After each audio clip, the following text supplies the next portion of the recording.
Aaron from Raising the Frequency, straight from Israel. And I'm here again with David Icke from England. Hi, David. How are you doing? I'm good, mate. You?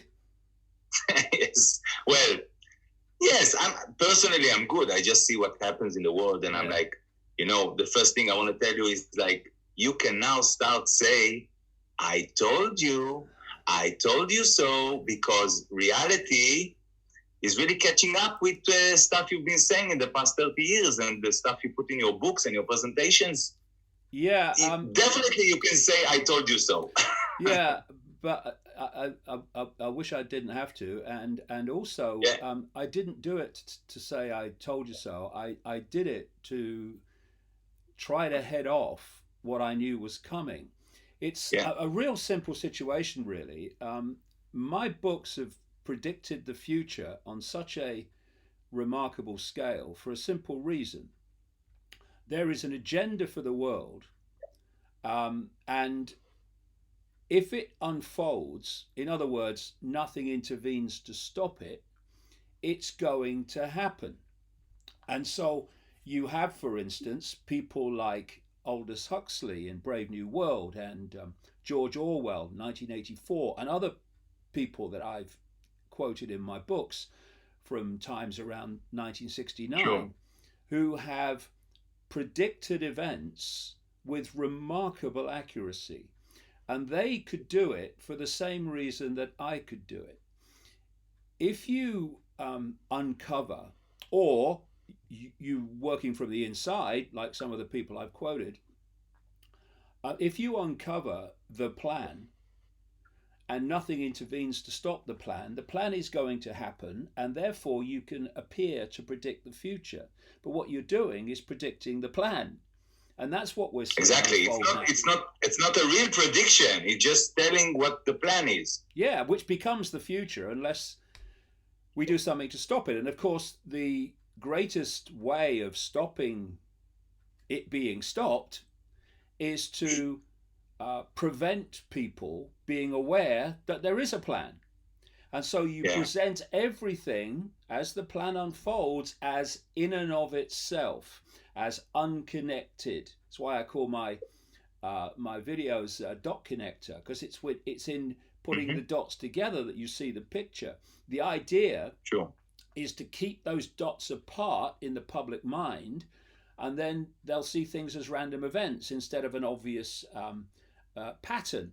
But increasingly, as you get closer to your goal, and we are moving very close to it now, it becomes more and more obvious to people that actually there is a sequence of events happening here. And like I say, if you can access that sequence of events before it becomes public, then you can appear to predict the future. This is the scale on which world events are not random, but are coldly calculated. I don't think everything is planned, but definitely the more time progress, the globalists, they manage to make it tighter and tighter, and the plans do come true. Unfortunate for all of us, and we need to do something about it. Well, this is the point. I hear people, even now, saying, do you believe in the conspiracy theory of history or in the cock-up theory? As if they're mutually exclusive. In the what? What was the second one? The cock-up theory, that things happen by mistake, by error. And the idea that you have to choose between one or the other is utterly ridiculous. Of course, people make mistakes and make bad decisions, and consequences come from them. But in terms of the society transforming events, they are not mistakes. And another thing about mistakes and what's called bureaucratic incompetence is that is often used as a way of screening away the fact that they are planned. What are they doing this for? It's crazy. It's just bureaucratic incompetence. Well, no, not always. Often it is bureaucratic calculation, because they want something to happen. It's something that's not good for humanity, and what in a rational response you would say you would never do because the outcome and the consequences are obvious, but you do it Yeah. anyway, and they say, oh, that was bureaucratic incompetence. But the outcome, and that's the thing to focus on, the outcome of the cock up is what you need to focus on. And does it advance the agenda to take us closer and Yes. closer to a centralized global Orwellian state? If the answer is yes, it's almost certainly not a mistake, but a calculated step on the road to totalitarianism. Also, some people, they ask me, so what? Everything is planned in advance. It doesn't make sense. So what? They don't, even the elite, the globalists, they don't argue between themselves. And of course they do. I mean, I think sometimes of, let's say, the Chinese royal family and the British royal family and whatever other royal families. Of course, they have some conflicts. Of course, they don't agree on everything. And all the think tank groups of the world that been funded by very rich families, they have some conflicts between them.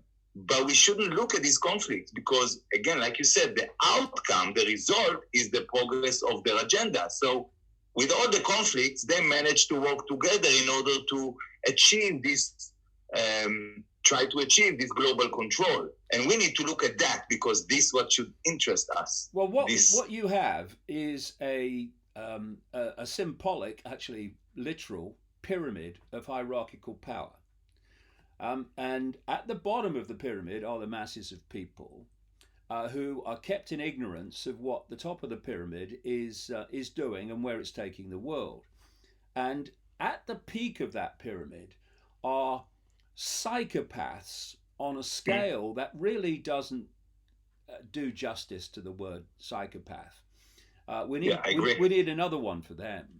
And that level will bang heads together if it's necessary, if conflict lower down the pyramid is getting in the way of the desired outcome. So yes, you have, these people are psychopaths. I mean, you have super psychopaths at the top, but the main players in all this, down into politics, in the so-called deep state, they're all psychopaths according to any definition of the word. And so, and narcissists, and they're seeking their own agendas and their own things that they want to happen. But overall, while that inner conflict is going on, you've got the head banger together level of it, which makes sure it doesn't get in the way of the desired outcome. And another thing is that everyone in the hierarchy, even high up in the hierarchy, is expendable to the goal. Yes. To the God of the outcome, the great work of the ages. And therefore, they'll hang them out to dry if they get in the way. Great example is Jeffrey Epstein. Jeffrey Epstein was serving the agenda, running a blackmail operation to control the decisions, shall we say, of the rich and famous. And he was tremendously protected by the hierarchy. This is why he got such a ridiculously lenient sentence the first time that he was arrested for paedophile activity.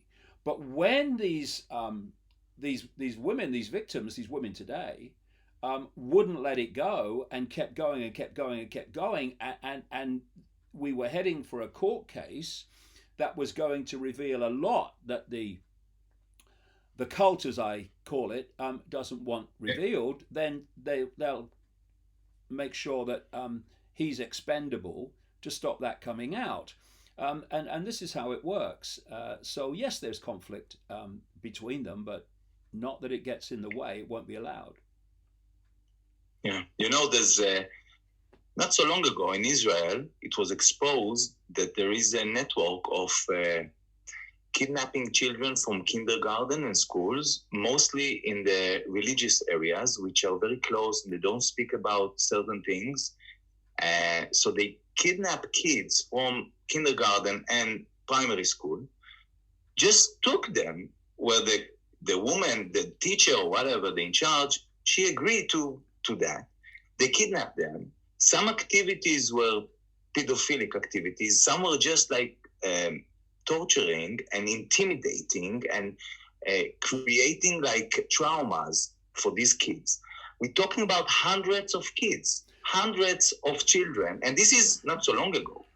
Well, and this network is, just to say, the police doesn't want to investigate. No. What you've just described is a pattern, a technique, a modus operandi that I've come across now for decades.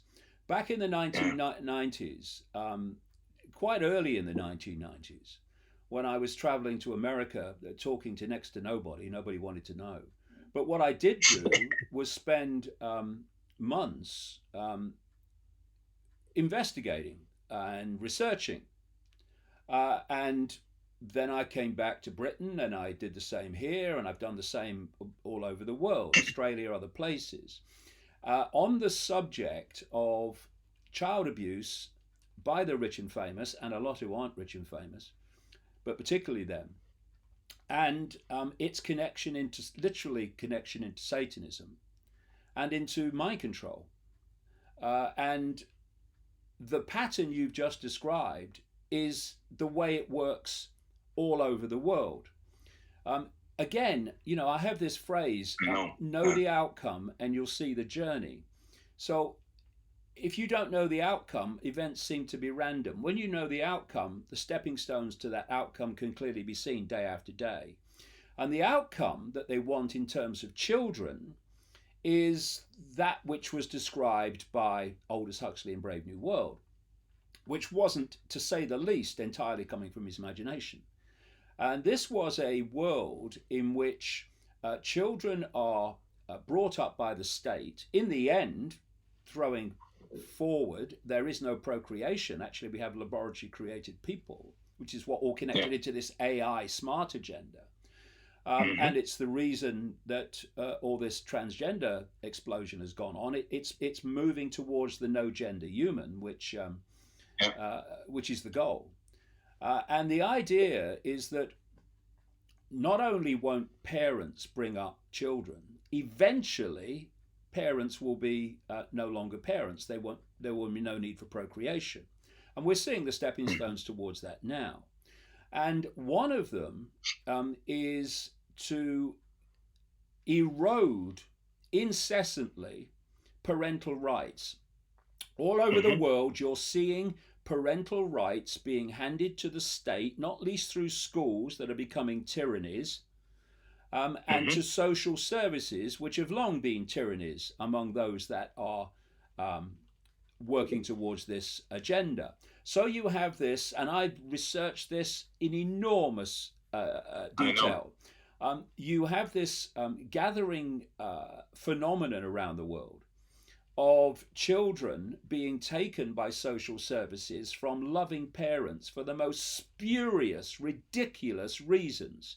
And we've reached a point now in places like America and in places like Britain, and I'm sure in many other places too, where one of a parent's biggest fears is the knock on the door from social services, because they don't know where it's going to go. I mean, we're talking about thousands and thousands of children every year taken from parents. This is the progression towards the no-parent society and the state bringing up children from birth in nothing more than perception programming centers, which one name that Huxley gave to this whole thing was world hatcheries, where the state was producing children. So, and the other side of this is that, and you have to go deep into the esoteric for this, and this is why, a lot of people look at me and say, "You're mad." No, I'm not mad. I'm just not on the no, you're not. I'm just not on the postage stamp of perception that you are. Therefore, I appear to be extreme. I see you as extreme in terms of the limitation of your ability to perceive reality outside of the program. So, it's not about perception. The point is that these paedophile rings and satanic rings are connected.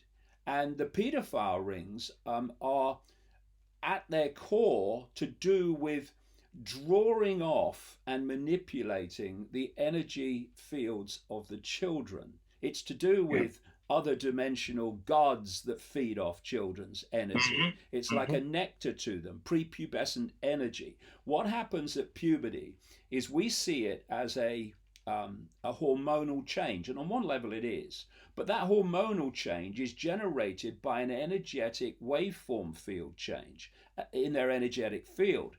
And these people want to absorb that energy before it transforms at puberty into an adult field. And this Yeah. is something that goes way back. You know, when people talked about sacrificing children to the gods, or the word they use or the term they often use is sacrificing young virgins to the gods. Mm-hmm. That's just code for children. Yeah. And I go in the books why they do that, why they go into this whole sacrifice stuff.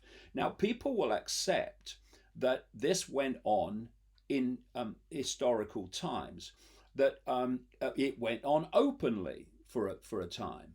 What they don't realize is that when it became unacceptable publicly to do that, it went underground. And some of Sure. the most famous people in the world are practicing Satanists who are involved in this. And the people, oh, no, no. Well, you know, I Yeah. mean, just open your mind a minute and do some research and you'll realize it's true. I won't tell you on the 10 o'clock news, of course, but do your own research, you'll find that it's true. And I've talked to people all over the world that have taken part in these rituals, that have seen what happens, that have been people who have been victims of these rituals, not to the point, obviously, of sacrifice, but have been abused in these rituals sexually. And this is what's going on. And so if you are wanting, and this is really going to lead into the point you've raised earlier, if you want the energy of children, then you need, quite obviously, to have access to children. And so these paedophile rings and satanic rings not only have infiltrated social services, so that social services, this is what's literally happening. Now, most social workers are decent people trying to Sure. do a decent job, but within them and within the hierarchy are people serving this agenda and this satanic agenda. And what they're actually literally doing is the paedophile ring will target a child, will identify a child, and then the social services will find a spurious reason to take that child from the family, and then it comes into the ring. This is happening. Not, you know, it's happening while people are watching the game show and some crap by Simon Cowell. This is what's happening in the world beyond the smokescreen.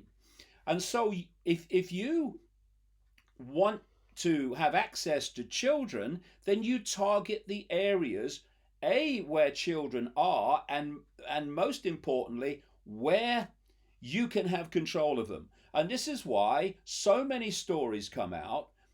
Nothing like the tip of the iceberg doesn't even cut it, but stories come out about paedophile rings infiltrating so-called care homes, children's homes, and all these other centers where children are there to be accessed.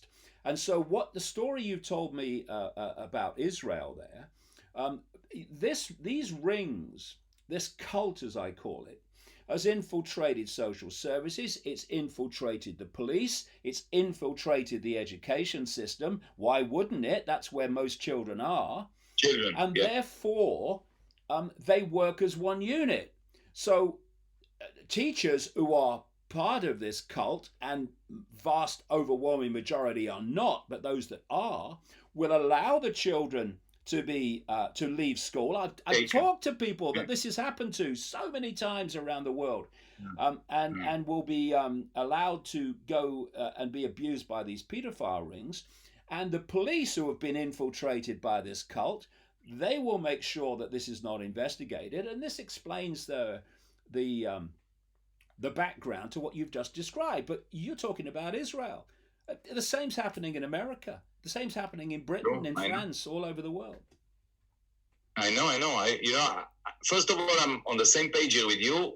Not extensively as you, but I've also researched these sort of things. I mean, one of the most famous examples is like Jamie Somerville from the UK. And decades of exploiting children and much more. I don't want even to describe it.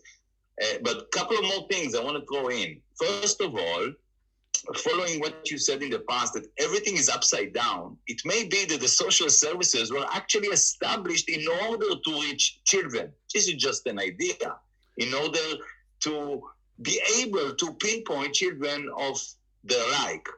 The second point, I just want to add it, that from what I understand, also part of these rituals are also taken from like experiments that were done by CIA, KGB, MI6, Mossad, what have you, the Chinese intelligence, etc., in causing traumas to people, but in that sense, it's to children, in order to create psychopaths in the future. I mean, this creating compartments in the brain, obviously we know we can then manipulate and control the person by a tick or by a word or by showing him the sound or the picture. And this is what they do also in this network in Israel, and probably also in other places, unfortunately, is to create future psychopaths for them to use then in various places. It can be Hollywood, it can be the UK entertainment system, the Israel entertainment system, etc. And this how they work.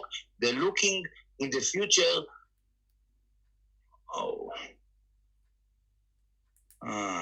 Okay. It may be that, anyway, just to finish the sentence, they looking at the future and then basically creating their future comrades, the future psychopaths to use them. Well, there's a lot to say about that. I mentioned earlier, if you remember, that pedophilia, Satanism, and mind control are connected. Again, I've done enormous amount of research on this, going back to the 1990s. The most famous or infamous of the mind control operations was MK Ultra in the United States, which actually became public eventually. At the time, I recall, of Gerald Ford, and Gerald Ford was involved in MK Ultra. He was one of the people that worked with the abuse of children in MK Ultra. And he appointed Nelson Rockefeller, the 4 times governor of New York, to have an inquiry into MK Ultra, which of course was designed not to find the truth. So they threw a few crumbs at the public, saying, "Oh, we've discovered this," but what they didn't, of course, reveal was the full scale of it. And you've indicated there something which is called trauma-based mind control. What they do, and this is often, well, they do it technologically now more and more through harmonics and stuff, but trauma-based mind control is how Manchurian candidates are created. What they do is they exploit a response of the mind to extremes of trauma. And that response is that the mind puts an amnesic barrier around the memory so that the conscious mind doesn't have to keep reliving it. It's a protection mechanism. And this creates, if you keep traumatizing children, and they want to start this process no later than the age of 6 to make it maximally effective. They create these, what they call these compartments in the mind control industry. They call them alters, as in altered states. And they create, in effect, a compartmentalized mind, like a honeycomb of compartments. These compartments, these alters, can then be hypnotically and psychologically programmed with certain personalities and behaviors. And they have one of these alters, which is known as the front alter. This is the personality which is most of the time that person's conscious mind. And anyone that knows them will think that is who they are, that personality. They will think that is their personality. But then what happens is through hypnotic keys and triggers and words, behaviors are programmed into these compartments known as back alters, and they stay in the subconscious mind until the trigger word, sound, sentence, whatever is given. And at that point, the front alter, which has not been programmed with any of this and knows nothing about it because it's a self-contained compartment, swaps with the programmed alter, which becomes the front alter briefly. And that front alter will then play out the programmed behavior. It might be having sex with a very famous person, something I've documented at great length in the books. And then after the sex has happened and the child has been abused, the temporary front alter is put back in the subconscious, and the regular front alter is reinstated. This has not experienced the abuse, and therefore this knows nothing that's happened to this. And I'll tell you how amazingly these compartments work. I have spoken to people who've been put through this, who say that their worst fear was that they would have an operation in the hospital with one alter as the front alter, and then those alters switch during the operation, because this is the nature of consciousness and reality, way beyond what people realize. If that alter had switched in an operation, the alter that takes over has not been subject to the anesthetic, and so the person wakes up. No. Wow. So many have explained to me how they could be drunk or drugged in one compartment and then be switched to another compartment that was not the front alter at the time of the drink and the drug, and they are drug and alcohol free. This is how mind can be manipulated, and this is what reality really is. They don't want you to know about it, but this is how it is. And so if you are going to create these alters, then what you do is you take little children and you make them experience their worst nightmares again and again. You abuse them sexually. You have them watch animals and other people be sacrificed. I am not freaking kidding.